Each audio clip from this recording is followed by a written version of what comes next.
एक दिन फिर ऊदल घोड़ा दौड़ाते हुए उरई के किसी गांव में जा पहुंचा। महिलाएं कुएं पर पानी भर रही थीं। ऊदल ने घोड़े को पानी पिलाने को कहा। उन्होंने पूछा, तुम कहाँ के राजकुमार हो? यहाँ किसकी इजाजत से घुस आए? ऊदल ने अपना परिचय दे दिया। मैं आल्हा का छोटा भाई हूँ, महोबा के राजा परिमाल का राजकुमार हूँ। कुएं पर माहिल की बांदी भी थी। वह बोली, तुम जो भी हो अभी वापस भाग जाओ। राजा माहिल को पता चलेगा तो तुम्हारा घोड़ा भी छीन लिया जाएगा और सजा मिलेगी सो अलग। इतनी बात सुनकर ऊदल ने गुलेल से मारकर सभी पनिहारिन महिलाओं के घड़े फोड़ दिए। अपने घोड़े पर सवार होकर महोबा की ओर चला आया। बांदी ने माहिल से जाकर नमक मिर्च लगाकर शिकायत की। इस बार माहिल ने पत्र लिखा तो बड़ा व्यंग्य भरा था। प्रणाम के पश्चात घटना का वर्णन करते हुए कहा, तुम्हारे घर जो ऊदल नामक अनाथ लड़का रहता है वह स्वयं को बड़ा बहादुर समझता है। उसने उरई में आकर स्त्रियों से छेड़छाड़ की, सबके घड़े फोड़ दिए। उसमें इतना बल है तो मांडीगढ़ में जाकर बाप का बदला क्यों नहीं लेता? उसके बाप और ताऊ की खोपड़ियां वहाँ बरगद पर टंगी है। तुम्हारी रानी का जो नौलखा हार छीन कर ले गया, वहाँ करिया राय पर अपनी शक्ति दिखाए। यहाँ उरई में आकर क्यों उत्पात मचाता है? पत्रवाहक पत्र लेकर महोबा में जा पहुंचा। राजा परिमाल के दरबार में जाकर प्रणाम किया और पत्र सौंप दिया। राजा ने पत्र सभा में पढ़कर सुनवाया।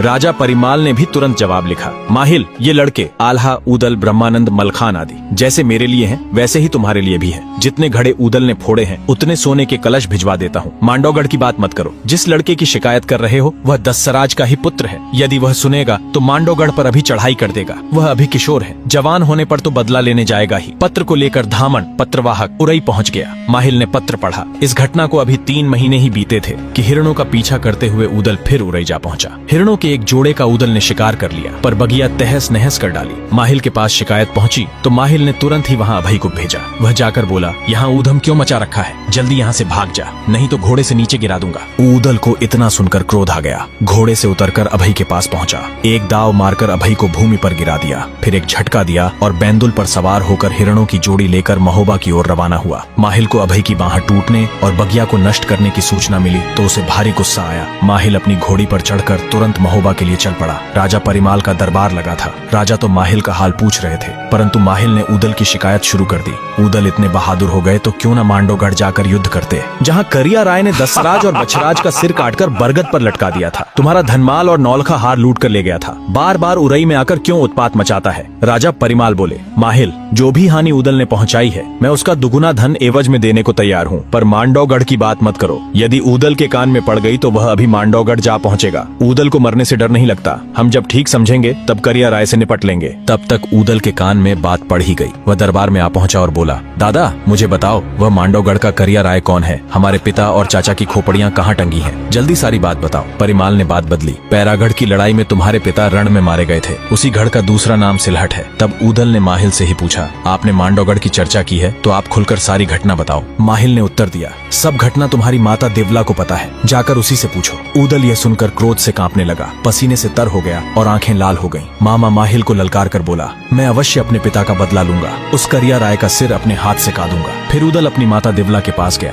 और घटना की सतवाई पूछी। माँ से कहा, सच बताओ, यह करिया राय कौन है? उसने हमारे पिता को क्यों मारा? यदि अपने पिता का बदला नहीं लिया तो हमारे जीवन को धिक्कार है। माता अभी ऊदल को युद्ध के लिए भेजने को तैयार नहीं थी, परंतु ऊदल ने तलवार निकाल ली और कहा, या तो सच बता दो, अन्यथा मैं आत्महत्या कर लूंगा। तब विवश होकर देवला ने बताया, जमवे का राजकुमार करिया राय महोबे पर आधी रात को चढ़ाया। इससे पहले भी वह आक्रमण करने आया था। तब तुम्हारे पिता, चाचा और तालहन ने मारकर भगा दिया था। वह अपनी उसी हार का बदला लेने दोबारा आधी रात को आया और सोते हुए दोनों वीरों को बांध ले गया। अपने यहाँ उनके सिर काटकर बरगद पर लटका दिए। यहाँ से मल्हना रानी के गहने और नौलखा हार भी ले गया। वह राजकुमार नहीं, लुटेरा है, लुटेरा। माता की बात सुनकर ऊदल बोले, मैं अपने पिता और चाचा का बदला अवश्य लूंगा। मांडोगढ़ को खोदकर तालाब बना दूंगा। करिया राय का सिर काट दूंगा। उसका वंश ही मिटा दूंगा। इस पर देवी ने कहा, बात ठीक है, मैं भी यही चाहती हूँ, परंतु अभी घर में बैठो। मांडोगढ़ को जीतने का समय अभी नहीं आया। गढ़मांडो से पहले 12 कोस का बीहड़ जंगल है, फिर लोहागढ़ का भयानक किला है। अभी तुम्हारी उम्र कम है, अनुभव भी नहीं है। ऊदल बोला, जब से सुना है मेरे मन में आग लगी है। जब तक बदला नहीं ले लूंगा मैं आराम से बैठ नहीं सकता। माता दिवला ऊदल को लेकर रानी मल्हना के पास गई और सारी बात बताकर कहा कि ऊदल को आप समझा सकती हैं। मल्हना ने बड़ी चतुराई से ऊदल को समझाने का प्रयत्न किया, परंतु उसने कुछ भी मानने से इनकार कर दिया। तब रानी मल्हना ने विचार किया कि ऊदल को मांडोगढ़ जाने की अनुमति दे देनी चाहिए।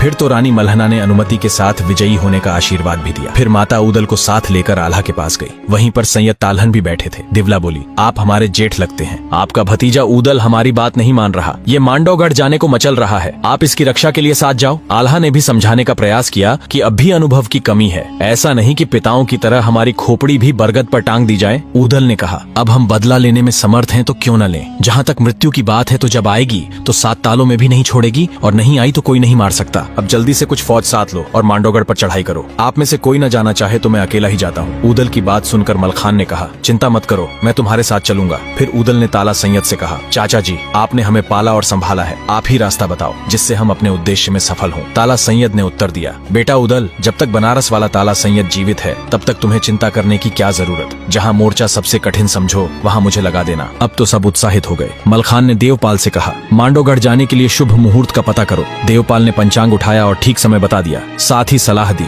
जोगियों का वेश धारण करो, पहले महोबा में ही अलख जगाएं और माता दिवला और रानी मलहना के सामने जाएं। देखें वे पहचान सकेंगी या नहीं। मलखान की यह योजना सबको भा गई। सैयद ताला ने सारंगी पकड़ ली, आल्हा ने डमरू उठा लिया, देवपाल ने खंजरी बजानी शुरू कर दी, ऊदल ने बांसुरी बजानी शुरू कर दी। सब मंडली साथ चल पड़ी और तरह तरह के भजन राग गाने लगी। रानी मलहना के द्वार पर अलख जगा दिया। बांदी ने सूचना दी कि बड़े पहुंचे हुए जोगी आए हैं। मलहना जोगियों को देखने द्वार पर आई। मलहना ने उन्हें नहीं पहचाना और पूछा, जोगी कहाँ से पधारे हैं, भिक्षा में क्या लेने की इच्छा है। तब ऊदल ने कहा, माता धोखे में मत रहना, मेरा नाम उदय सिंह राय है, हम अपने पिता का बदला लेने मांडवगढ़ जा रहे हैं। माता मलहना ने आशीर्वाद दिया। फिर वे सब दिवला के महल पर पहुंचे। माता दिवला ने भी नहीं पहचाना, बोली, योगियो कहाँ से आए हो, बड़े सुंदर लग रहे हो, आज यहीं विश्राम करो और हमारा आतिथ्य स्वीकारो। तब ऊदल ने कहा, माता हम तो तुम्हारे ही पुत्र हैं, ये देखो चाचा सैयद हैं, इन्हें भी आप नहीं पहचान सकी। तब माता दिवला ने सबको टीका करके विदा किया, सबकी पीठ ठोकी तथा आशीर्वाद दिया। माता दिवला ने भी मांडवगढ़ साथ चलने की तैयारी कर ली। फिर फौज को साथ लिया, तोपें सजवाई, हाथी और घुड़सवार सेना तैयार की और युद्ध की तैयारी करने लगे। सब फौज तैयार हो गई। ऊदल तब बोले, आप सब हमारे भाई लगते हो, कोई नौकर चाकर नहीं हो। जिनका घर में पत्नी में मोह हो वे हमारे साथ न चलें, हमारे साथ वे चलें जो मरने से न डरते हो। सैनिकों ने विश्वास दिलाया कि हम पूरी तरह साथ हैं। फिर भगवती जगदम्बे का स्मरण करके पूजन करके भगवान शिव को पूज कर तथा कुल देवता मनिया देव को मनाकर राजा परिमाल के पास पहुंचे। राजा ने तब पीठ ठोंकर आशीर्वाद देकर उनको विदा किया। ऊदल ने विजय का विश्वास दिलाया। राजा परिमाल ने फिर कुछ स्मरण रखने योग्य बातें बताई। राजा परिमाल बोले, जो रीति नीति का ध्यान रखते हैं उनकी कभी हार नहीं होती। पहली नीति है कि जो घायल है और हाय हाय कर रहा है उस पर वीर वार न करे, महिलाओं पर हाथ और हथियार न उठाए, बालकों और बूढ़ों को न मारे, डर कर भागते हुए पर पीछे से वार न करे, वीर पहली चोट कभी न करे, निर्बल और बीमार पर चोट न करे, जिसके पास हथियार न हो उन पर किसी भी प्रकार से वार न करे, युद्ध में बढ़ने पर पांव पीछे न हटाए तो उस वीर की जीत निश्चित होती है। युद्ध भूमि में क्षत्रियों को यही रीति नीति बरतनी चाहिए। राजा का ऐसा नैतिक उपदेश सुनकर ऊदल ने कहा, दादा हम इन सब बातों का पालन करेंगे। फिर राजा को प्रणाम करके वे सभी रानी मलहना के पास गए। सबने रानी से हाथ जोड़कर आशीर्वाद मांगा। रानी मलहना ने उन सब की पीठ थपथपाई और पूछा, अब कब तक वापस आकर मिलोगे। ऊदल ने 8 महीने का अनुमान बताया।